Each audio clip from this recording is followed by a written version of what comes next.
updates in the ongoing WNBA CBA negotiations, and there is a brand new wrinkle to the storyline as it's been reported that there is a Saudi-backed basketball league that will be kicking off next season, and this could truly change everything. Hey, is this enough to entice Caitlin Clark? $20 million deal, 30, 40, $50 million deals. Saudi money is coming for basketball, and the WNBA has no idea what's about to hit them. A brand new Saudi-funded league is about to launch, and the timing couldn't be worse. The WNBA is tangled in messy CBA talks. Cathy Engelbert is scrambling, and Adam Silver suddenly looks more like a babysitter than a commissioner. Meanwhile, the league's biggest attraction, Caitlin Clark, just had her 2025 season shut down after a string of injuries: left quad, right groin, then a bone bruise in the left ankle. Fans are losing trust in everyone in charge. The one player who kept arenas full is out, and leadership's best response was silence until the pressure got too loud. The project is called Project B. Think the LIV Golf of Hoops. We're talking deep funding, global events, private jets, and contracts big enough to flip a sport overnight. While Engelbert gives press conferences about growth, investors overseas are building an actual product the best players will want to join. This isn't just another off-season showcase. It's a power grab, and it lands right when the WNBA looks the weakest. Star injured, fans frustrated, and management reactive. Agents are taking calls, players are listening, and the people with unlimited resources are ready to make the W look like a feeder league. Let's break down who's behind this, why it threatens the WNBA, how Caitlin's injury exposed the rot, and why Engelbert and Silver are suddenly sweating bullets. Project B. That's the name shaking up women's basketball. It's a Saudi-funded international league 2 years in making, founded by heavyweight tech and venture names, planning to start with 6 teams, 11 players each, competing in 7 tournaments across Asia, Europe, and the Americas. Imagine a global circuit with Olympic-level presentation every few weeks, but built only for elite women's basketball. They hired Elena Beard as chief basketball officer, a former WNBA star who actually understands player needs. They lined up big-name advisors from across sports. The vision is simple: first-class travel, premium facilities, and paychecks the WNBA cannot match. Timing is everything. The league runs during the WNBA offseason, so on paper, players could do both. But let's be real, if you can earn 8 figures with VIP treatment and fewer headaches, why rush back to a league still debating basic travel and leaving its best player in the dark about timelines? Cathy Engelbert's best hope is denial. But this is bigger than expansion or press releases. It's about control. It's about who truly values the athletes. Project B looked at the WNBA and said, "If you won't treat stars like stars, we will." That's the nightmare Engelbert can't spin away. And wit. We've seen this move before. When Saudi capital enters a sport, everything changes. In golf, LIV didn't beg for respect. It bought it, then forced the PGA to pay up. In soccer, mega deals reset the ceiling on salaries and attention. In MMA, boxing, motorsport, the pattern repeats. Build premium events, pay stars like stars, ignore short-term profit, and win the long game with prestige and scale. Now apply that to women's basketball.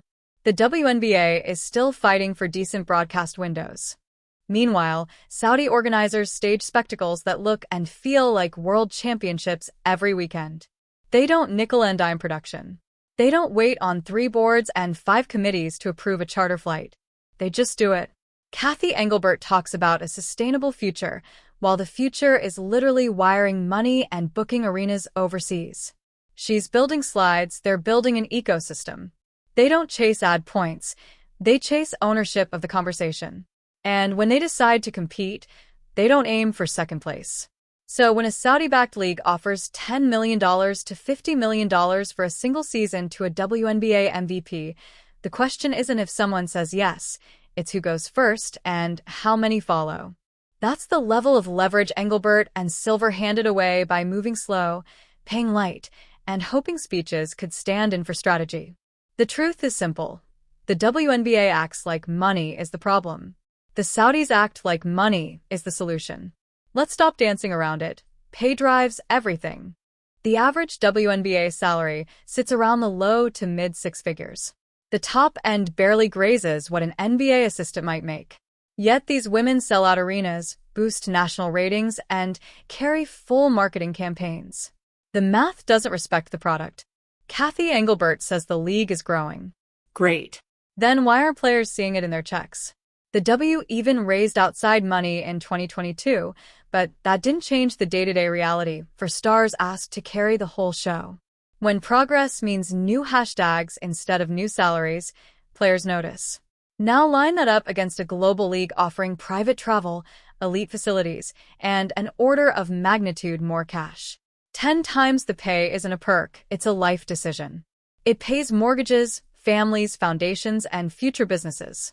It buys health, time, and security. It says you matter. The WNBA doesn't have a math problem, it has a leadership problem. If you truly believe in the value of your stars, you protect them, promote them, and pay them accordingly. When you don't, someone richer will. That's not betrayal. That's the market correcting a bad policy. The Saudis didn't expose the gap.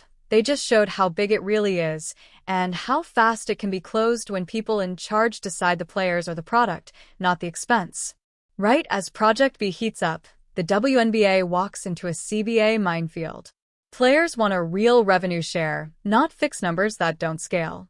They want modern travel, pro-level facilities, and a league office that acts, not reacts.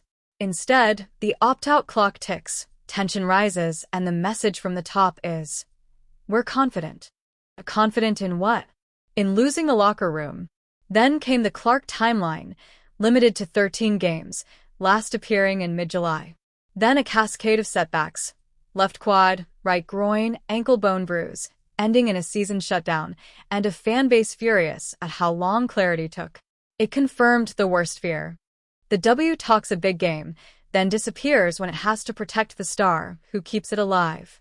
That's the stage Saudi organizers dream of, a rival league melting down in public. Players skeptical, fans angry, and the front office trying to keep the lights bright while the room gets emptier. This isn't a PR hiccup. It's a management failure, and it hands your competition a ready-made pitch. Come where you're safe, respected, and paid. If Engelbert can't get a deal done that players trust, what exactly is she preserving, the brand or the budget? Because if the budget keeps winning, the brand will lose everything that made it matter.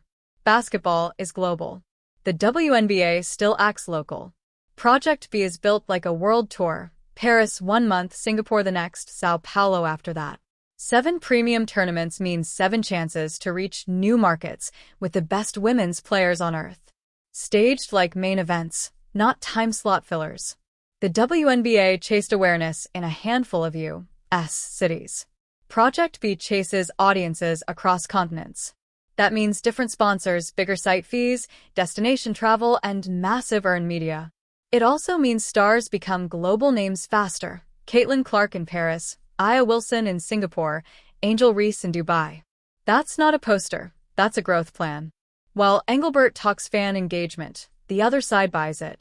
They buy production quality, venue prestige, festival-level presentation, and the logistics that make pros feel like pros. That changes how the game looks and how the game feels, to players, partners, and fans. 27 years in, the WNBA could have built this lane. It didn't. Now someone else will, with the money, the schedule, and the stage to make the product look like the talent deserves. Go truly global, and players don't just get paid more, they become bigger than the league they came from. That's the real risk to the W. Losing not just athletes, but the cultural ownership of the sport. Caitlin Clark's 2025 season is officially over, and it might be the moment that finally exposes how broken the WNBA really is. After battling a string of injuries, first the left quad, then the right groin, then a bone bruise in her ankle, Clark was ruled out for the rest of the season. She announced it herself. Thanking fans and admitting the disappointment was bigger than words. She wanted to finish strong, but the organization waited weeks to confirm what everyone already suspected. She wasn't coming back. Fans feel betrayed. They packed arenas, kept ratings alive, and trusted the league to protect its biggest star. Instead, silence from Indiana's front office and WNBA leadership only deepened the frustration. Even insiders said the team knew the situation earlier, but stayed quiet to keep viewers tuning in. Clark averaged 16, 5 points, 8 assists, and 5 rebounds in just 13 games, numbers that hinted at an all-time great rookie campaign before her body broke down under constant physical play. She took harder hits than any rookie should, and the officiating rarely stepped in. Now, people are asking how many more players will get worn down before something changes. And if the league can't protect Caitlin Clark, its top draw and biggest marketing engine, why should she ever return when another league is promising world-class care and $50 million? Adam Silver is involved now, not out of passion, but out of panic. The NBA owns a big stake in the WNBA, a Saudi super league that outproduces, outpays, and outprotects women's basketball. Doesn't just embarrass the W, it embarrasses the entire NBA ecosystem. So now we see global partnerships, logos on cups, friendly ties in Abu Dhabi, all meant to hedge against the very wave that's coming. But let's be real, if women's basketball truly mattered to the NBA, the W wouldn't still be bargaining for basics. You don't scramble for alliances after the money shows up on your doorstep. You build a platform before your stars look elsewhere. Silver's brand is progressive. The result is reactive. He's blocking doors, not opening new ones. Meanwhile, Engelbert's office is busy polishing speeches about momentum while players ice knees and fans read injury updates like stock tickers. You can't ask athletes to carry a league on half the resources and then be shocked when a fully resourced option knocks. The market is calling the bluff. It always does. The Saudis don't need to win an argument. They just need to wire the funds and keep the flights on time. If that happens, no amount of hand-holding pressers will keep stars from exploring what real support looks like. It isn't only the money, but the money is real. Would you like me to now merge all your sections from the very first sod? It's also respect. Pros want pro conditions, charter travel, sane schedules, top trainers, and a league that says we've got you and actually means it. They want to feel valued, not marketed. They want transparency on injuries, not a mystery box of timelines. They want officials who know the line between tough and dirty and actually enforce it. While star players get chopped on drives, Project B offers a clean pitch, fewer games, bigger checks, best-in-class care, and a world tour vibe that builds brands overnight. The W offers, we're working on it. That's not a fight, that's a forfeit. Loyalty matters, but loyalty without reciprocity is a trap. When your prime is short, you protect it. When your body is your business, you invest where the environment invests back. That's how grown pros think, and they should. Kathy Engelbert can talk about vision.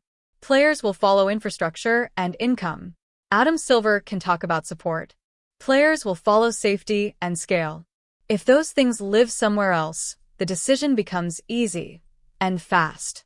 You can't call yourself a league of empowerment while asking your best talent to accept less than what their play and pull have earned.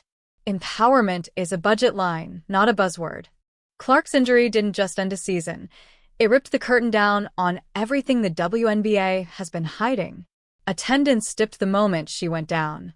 National interest cooled overnight. The so-called golden year became another reminder that the league still can't protect its own stars or be honest with its fans. The Fever knew how serious her injury was, but the news trickled out weeks later, creating a wave of distrust that reached all the way to the commissioner's office. Across talk shows and podcasts, the question keeps coming up. Was Caitlin Clark pushed too hard, too fast? Every game was marketed around her. Every camera followed her. And yet, when the physical play crossed the line, leadership shrugged. The player frustration, the media silence, and the front office confusion combined into the perfect storm. Now Saudi investors are watching all of it unfold. They see a league where jealousy and mismanagement keep driving headlines. All they have to do is promise safer conditions, global exposure, and salaries worthy of a superstar. If they do, they won't just attract players. They'll attract the fans who've lost faith in the WNBA. The reality is simple. When the player who carried your league can't finish a season without breaking down, and the response from leadership is spin instead of accountability, your league is already collapsing. And Kathy Engelbert still thinks a new marketing slogan can fix it. This isn't about Saudi Arabia stealing. It's about the WNBA losing time, trust, and talent through choices it keeps making. For decades, players were told to sacrifice now so the league could thrive later. Later arrived. The checks didn't. The protection didn't. The transparency didn't. Then one summer, the most valuable rookie in league history got ground down, and the updates came late. That's not a blip. That's a diagnosis. Project B is a mirror. It shows what real investment looks like and how quickly the environment changes when you decide the athlete is the priority, not the pitch deck. If the W wants to keep its stars, it has to act. Revenue share that scales, player-first operations, real medical standards, real travel, real accountability. Otherwise, the decision for the top tier becomes simple, safer, richer, bigger elsewhere. So here's the final question the WNBA has to answer, not with words, but with wiring. Are you willing to pay and protect like your athletes are the product? If yes, fix it now. If no, don't be shocked when the best of the best test a league that already behaves that way. Because when billionaires see opportunity and leadership offers excuses, the game doesn't pause. It relocates. If you were that star, fresh off a brutal season, offered a clean bill of health, first-class support, and $50 million, what would you choose?